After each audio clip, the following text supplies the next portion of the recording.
This is Democracy Now!, democracynow.org, the War and Peace Report. I'm Amy Goodman. We're broadcasting from Port-au-Prince, Haiti.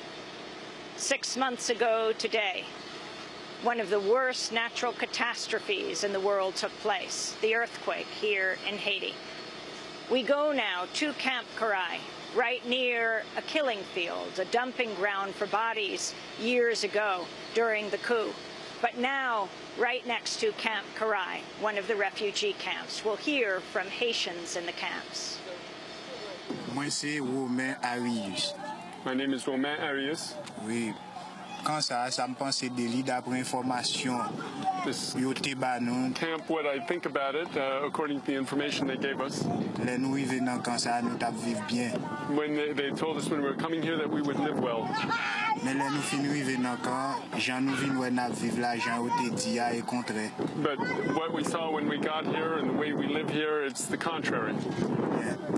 Et nan position côté nous ya, les soleil la chaud fait, toute la fait chaud en pile. The place where we are here, when it's hot, the sun makes the tents hot, very hot. Et les vents passer, vents craser tout. And also the wind comes and blows the tents and wrecks them. Moun qui était responsable premier quand côté n'te ya, l'enta vinn là ou te dit nous gen pour passer 3 mois en battant ça. The people who were responsible for the last camp where we were, when they brought us here, they said we'd be here for 3 months under these tents. 3 mois arrivé déjà. 3 months has already passed. Nous pouvons jamais aller dans l'autre côté vrai caille définitive yo te dit ya ba nous. We have not yet gotten to the definitive houses that they said they were going to give us. What do you want to happen now? Qui ça ouvre rive Kounia? Bon, juste ça me rive kounye ya. What I want to happen now? Il faut que toute information yo te ba nous dans Pétionville club là. All the information that they Nous gave us at the Petrol pour Club, nous bénéficier yo. we would like to benefit from them, to see them. En plus situation na vivre en battant yo nous pas arrêter encore. And the situation we're living here in the tents, we can't continue like that anymore. Nous t'a demandé au plus vite que possible pour yo ta ba nous caille, vrai caille que yo te dit ya ba nous. We would ask them améliorer. as soon as possible to give us the real houses that they said they were going to give us so that our situation could improve. Parce que quand yo chire, elle fait la pluie, Because le rentrer la the tents caille. are torn when it rains, rain comes in. Par exemple, nous avons un bloc qui est très exemplaire, bloc 6. We have a very exemplary or a very indicative block, block 6. Elle fait la pluie, elle est très impraticable. It's a zone which is completely unpassable when it rains. Oui, je suppose que responsable concerné t'a pris ça en charge pour aider nous à améliorer les conditions de vie nous dans Corail. The people who are in charge of that should take some action to improve the life of us here in Corail. What is your name? Really? Moi, c'est Fenel Domercant. Fenel Domercant. Yeah. Vrai problème que nous avons ici là. The real problem we have here, I can tell you. Vrai problème que nous avons, c'est pas un problème grain de tant que grain quoi. Vous comprenez? It's not the question of bits of rice and grains of beans. Et nous c'est monde qui t'a vivre tant comme des capable de dans sous Candelma, dans Candelma nous t'a vivre. We lived in the Delma camp. OK, et mon comme des capable dit concerné yo te déplacer, nous te décentraliser, nous voyez nous venir vivre sur cette Corail là. They decentralized us. They sent us here to Corail. Et avant que yo te déplacer, nous te dit nous comme yo trouvé ici en petit champ loin et nous mettre descendre, n'a vivre bien. And they said that for us to come here, as it was a little far, they said, come here and you'll live better. Mais vivre bien ça, mais qui ça vient représenter journée jeudi là. But living better here, this is what it's become today. Côté que nous te gain pour nous faire 3 mois en battant, 3 mois ça licence arrivé, côté que tant que commencé chirer, yo commencé pourrir et peuple pas gain côté pour yo dormir et ONG qui là qui responsable, yo pas jamais dire rien dans ça. We've been here for 3 months. The tents are starting to get ripped. Rain comes through, and the NGOs that are responsible, they haven't said anything. Et nous te gain une rencontre côté que nous te rencontré Monsieur Richard Poul qui c'est manager camp.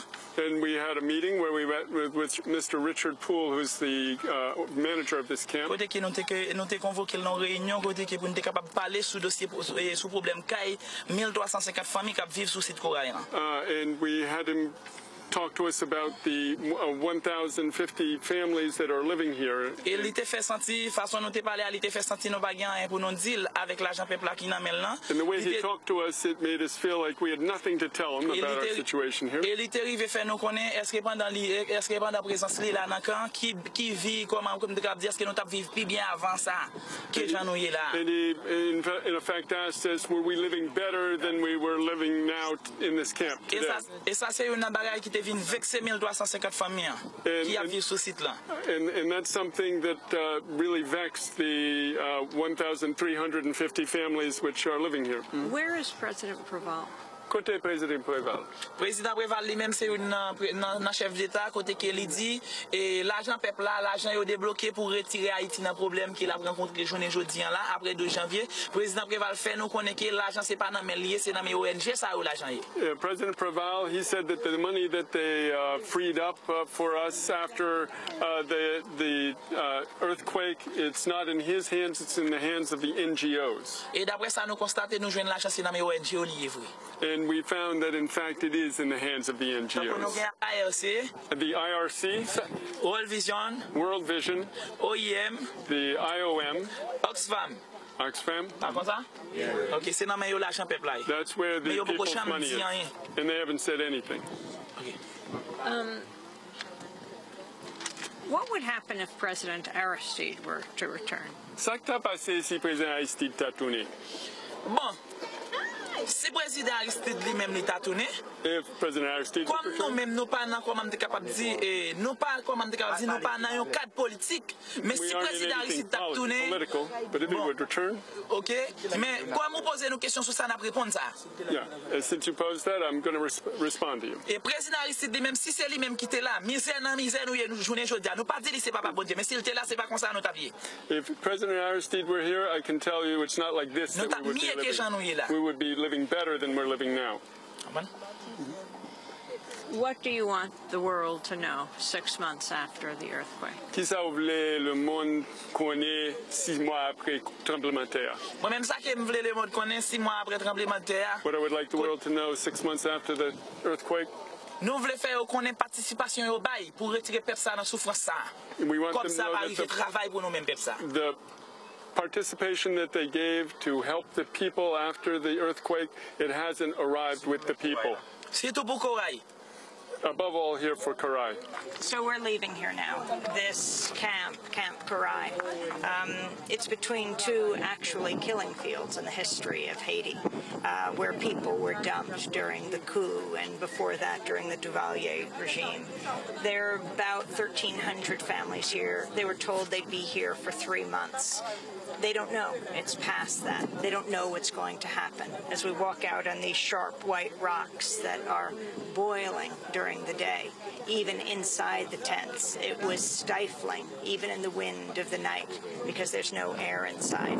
They don't know what's going to happen here at Camp Corail, and we're hearing this in different parts of Haiti. I'm Amy Goodman. It's 6 months after.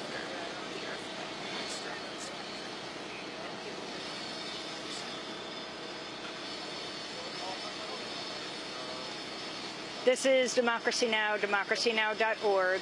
Tomorrow we stay in Haiti with an Academy Award-winning Hollywood star who's moved to Haiti to help the refugees. He's running a refugee camp. He's Sean Penn. The earthquake hit the news, and I had a personal experience with one of my children having a surgery in that year and seeing just how important pain medications can be during surgery, and hearing of the kind of Civil War style medicine that was happening here, because you know, it was a poverty earthquake, and so you have the devastation on top of devastation, and part of that was an already crippled healthcare system. And so when amputations were taking place of children and elderly and everybody in between, they were doing it with a Motrin.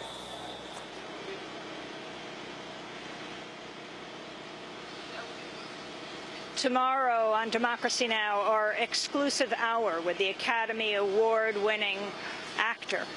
He's moved to Haiti. He's been here for the last 5 months since the earthquake struck. as we broadcast to you from Haiti 6 months after the earthquake. I'm Amy Goodman. Thanks for joining us.